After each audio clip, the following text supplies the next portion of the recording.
us here.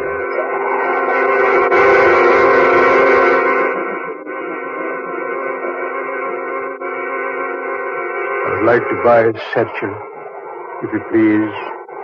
There, that one in the corner will do. The scarlet one. You see, scarlet is my favorite color because it reminds me so very much of blood.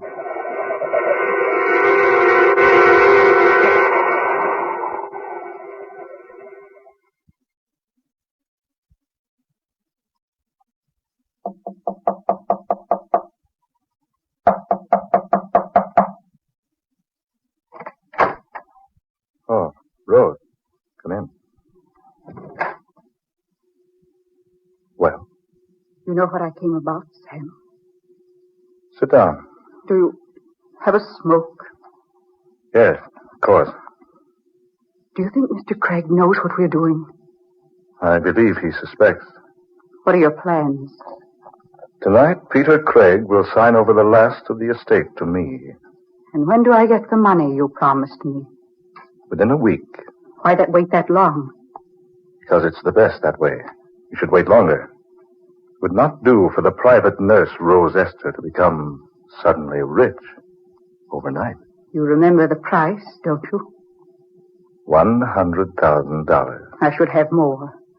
You're netting a cool $1 million. The deal was all right with you when I made it. Yes. Yes, it's all right. What time tonight? About 11. When he's good and sleepy, so he'll take the powder without suspecting. You said he already suspects. Not everything. He doesn't know we give him dope to make his mind go blank. We can be pretty sure of that. Or that he signs those legal papers while under the influence of the drug? He couldn't possibly know that. He's been taking medicine for so many years, when you hold a glass of it in front of him, he takes it automatically. He has one more paper to sign? One more. I'll give him the powder the minute you come into the house tonight. After that, disappear. Yes, I will. But remember, Sam, I expect my share of the money within a week. I think I've been quite patient with you since we went into this thing. It wouldn't be wise for me to become suddenly impatient.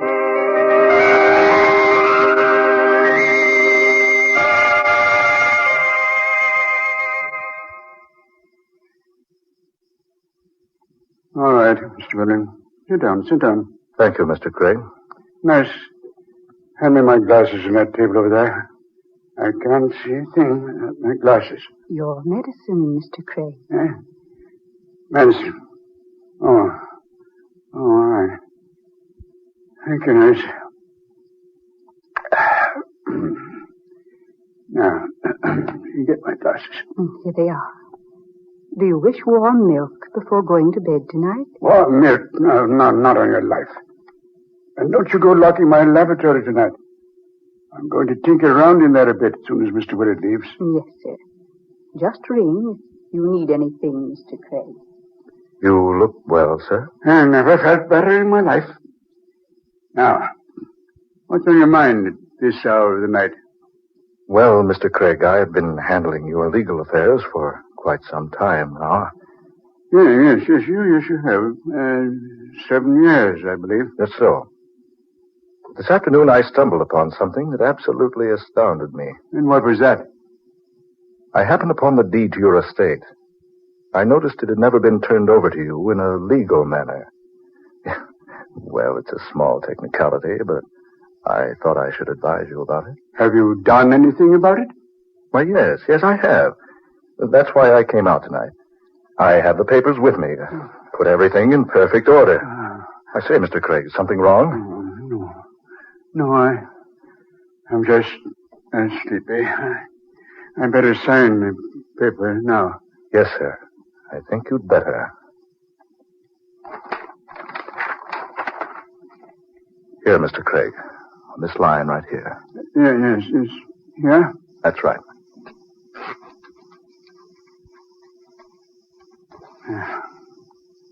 That's all, Mr. Craig. Thank you very much. This is just exactly what we needed. Just exactly.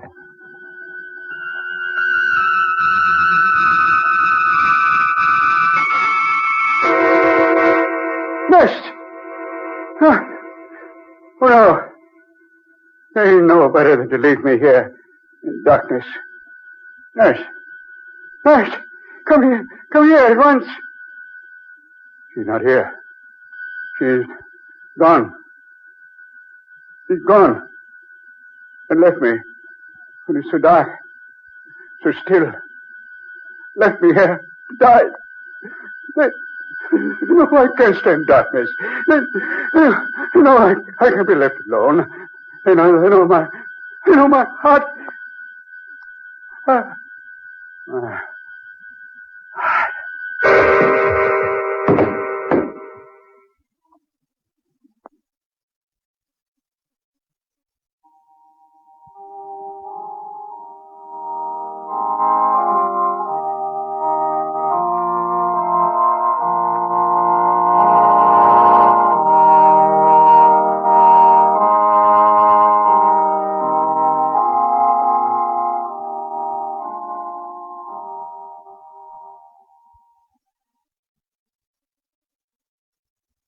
And to my manservant, Alex Monroe, I bequeath the sum of $5,000.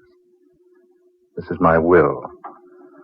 All that remains, aside from the foregoing, is for Mr. Samuel Willard, my attorney, to carry out the duties I already have outlined to him. Herewith, attest my hand. Peter Craig. And that is Mr. Craig's will. I wish to assure you that the last portion, the portion concerning the duties involving myself, have been carried out.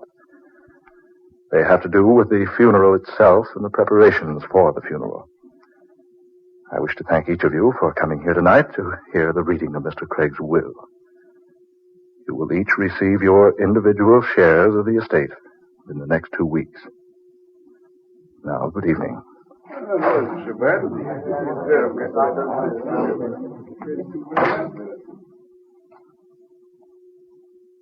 Well, Rose? They took it quite well. Why shouldn't they? After all, they were only his servants. He had no relatives. It didn't strike any of them as strange that Craig should have left the bulk of the estate to me. You played your cards very well, didn't you? I think so. The smartest thing was giving the servants a share. Yes. Now, I suppose I'll receive my share. Of course. Within a week. Good.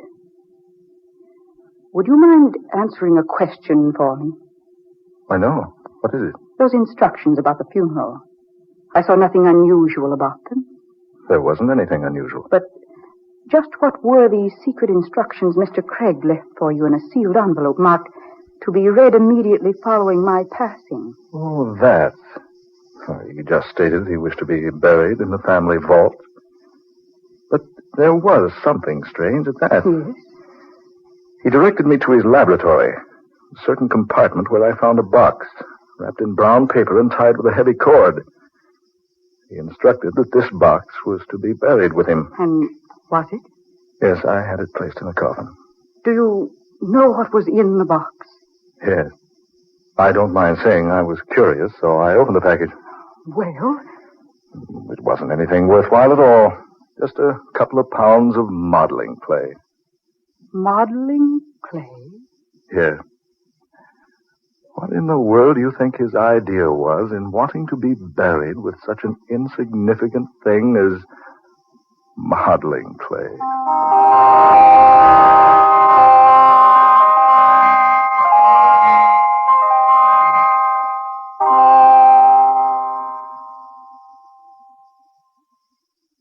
This way, please, Professor White.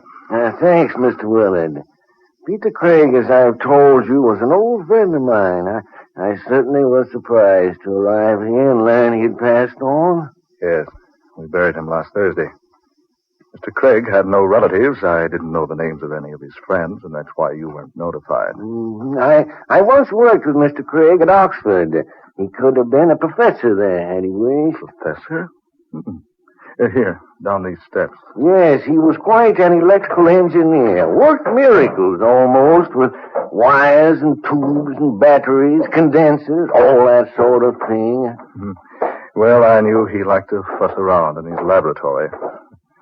I've only been inside the place once. Didn't know he was a master at any particular science. Oh, yes, indeed. He was one in a million. Always experimenting. Always trying some new idea. Here we are. This is Mr. Craig's laboratory. I see. This wax on the door. Oh, that. The police sealed the place up when they were investigating the death of Peter Craig. Investigating? Yes. Mr. Craig died unattended. Heart attack. He fell and struck his head.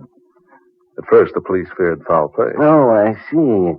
Oh, I suppose it'll be quite all right to break the seal now. Oh, certainly. We've forgotten all about it. There we are. Now, I'll go first, Professor White. Light switch is very inconveniently placed. Okay, sir. This is what you wanted to see. Yes, just as I thought. Table after table and shelf after shelf of electrical equipment. Seems pretty much of a mess to me. Poor old Peter Craig. He never was very tidy. I came in here the day the police were around, just before they sealed the room up. I've never been here before. All these wires and electrical panels and tubes and things give me the creeps. Well, Craig certainly could put weird contraptions together. He spent many hours here. I believe his experiments were the only things that gave him a desire to keep on living. Say, here's a strange-looking workbench over here. What do you mean, Professor? Well, look for yourself here. See, the tabletop is littered with short links of almost invisible copper wires and with little bits of fresh putty. Putty? No, it's not putty. It's modeling clay. Yes, you're right. Yes, and here's a cardboard box of the stuff. That box, the brown paper, this heavy cord. Yeah, why, it appears that there was a great deal more of the clay in this box. You can see that a good portion of it has been torn away from the original mass. It's the same box. The very same one I put into the casket. What?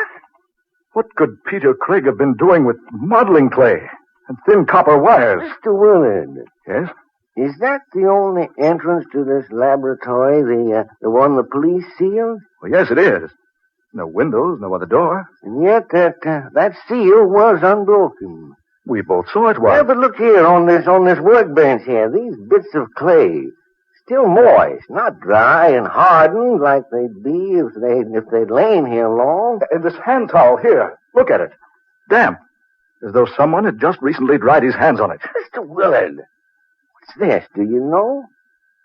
A locket on a golden chain. Where did you find it? Oh, here on the floor near the wall over there. His picture is a child inside. You know what's in the locket without opening it? Yes. It was Peter Craig's request that he be buried with this locket in his hands.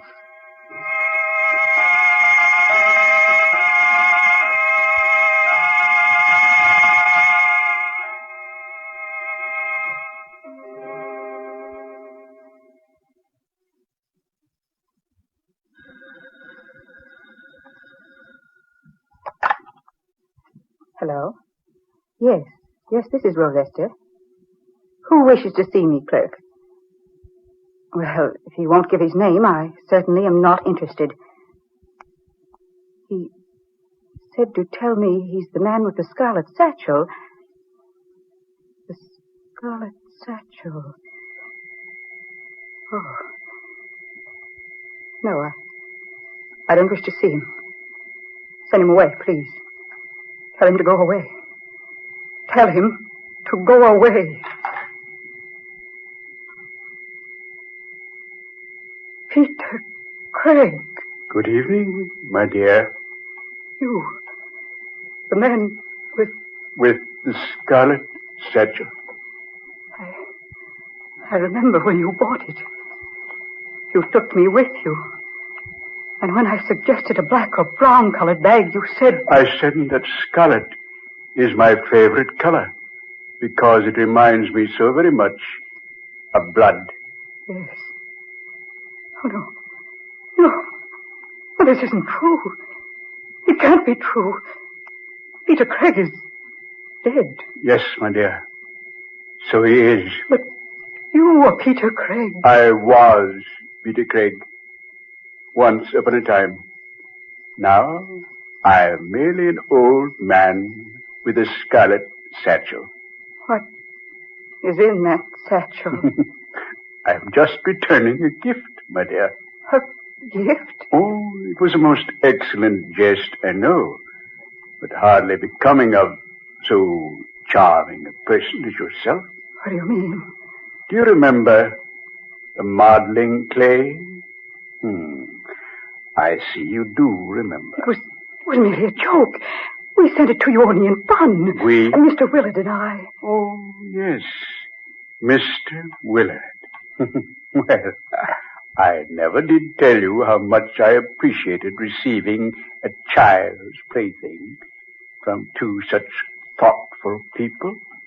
But now I've come to return the gift. Go away. You're some imposter, pretending to be Peter Craig. The real Peter Craig is dead and buried. I am going, my dear. But I leave the gift with you. You'll find it there in the satchel. You'll find its contents most interesting, I'm sure. And now, good night, my dear, and goodbye. He's gone. It isn't true. Peter Craig is dead. I saw him buried. Oh, this is just a horrible dream. Yes, I'll wake up any minute now and... That satchel. Scarlet. More scarlet now than it ever was. There on the floor, where he left it. Oh, it's opening. Yes, opening. And yet, there are no hands to do it. Something inside. Something is opening that satchel from the inside. What in the name of heaven is that thing? Oh, no. Oh, stop. Stop, I tell you. Keep away. Keep away from me. No. No. No.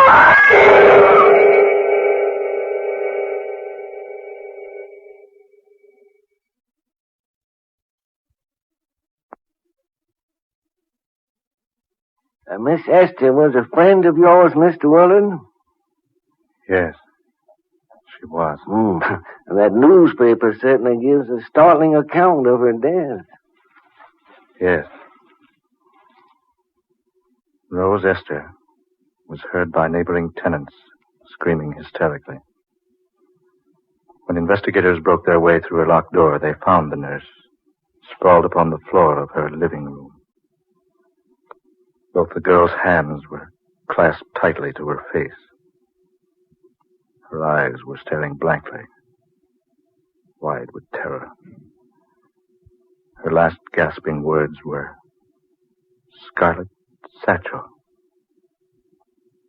The terror-stricken girl undoubtedly died from fright.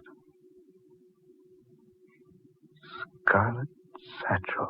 Yeah, sounds like a murder plot from Sherlock Holmes. Scarlet Satchel! Just a minute, Professor. Mr. Willard, man, don't jump like that. Why, you startled the life out of me.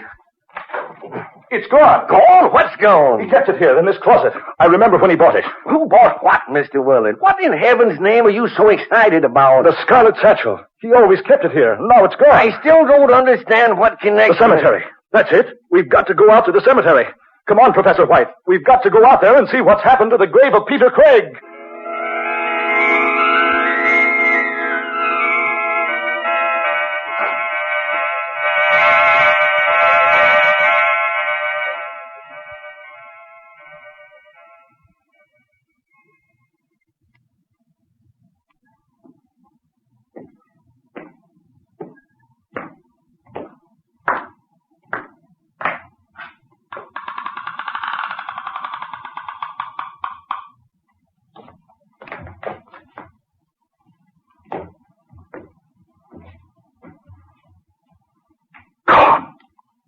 body's gone. Peter Craig's vault has been opened.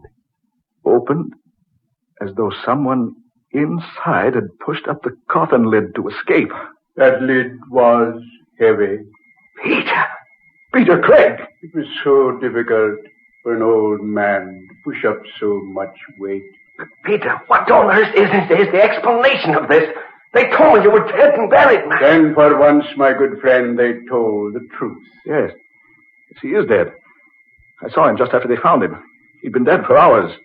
His heart had stopped. Rigor mortis had set in. Yes, I was a perfect corpse. Peter! He was taken to the funeral parlor, embalmed. He lay in his coffin a day and a night before we buried him. Mr. Willard, there's some explanation. I saw them close the coffin on him. Saw them bring it out here. Watched them put it into the vault and seal the door. And Rose Esther witnessed the same thing. That's why I startled her so. You killed her. You killed Rose Esther. No, not I. She was killed by the thing in the Scarlet Satchel. The Scarlet Satchel? Professor White, look, he's carrying it now. There is one plan in the entire scheme of things mortal man does not know. That those who are murdered never rest easily within their graves until they have wrought a full and perfect vengeance. Murdered? They left me alone in the darkness and stillness of a night to die. They knew that my heart couldn't stand the shock. It was as much murder as if they'd stopped my heart with a dagger thrust. No, I had nothing to do with that. You and your friend Miss Esther once thought it very hilarious when you sent me a child's plaything through the mails. At the time, I was not amused, Mr. Willard. Now I am. The clay modeling set. Exactly. Peter, man, what are you doing? The Scarlet Satchel. He's opening it. I'm taking out my little pygmy friend. Peter, that thing looks alive. No, it can't be. It's nothing but a little figure modeled in clay. Just a little clay doll. It can't be human. Then watch it come to life. Peter, good heavens. It's moving, walking like a man. You see, I have put the modeling clay to good use. I have created with it your damnation. No. Keep it away from me. Don't let it come any closer. Keep it away, I say. Don't let it touch me. Stop it. Keep that deadly thing away from me. Don't let it touch me. Don't let it touch me. Don't let it touch me.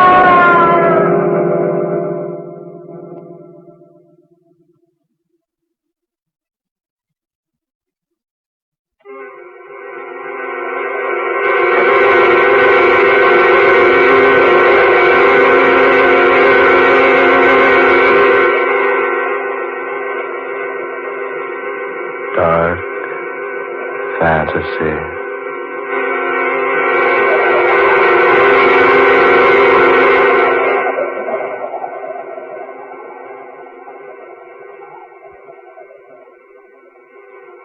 You have heard The Man with the Scarlet Satchel, the 16th original tale of dark fantasy by Scott Bishop.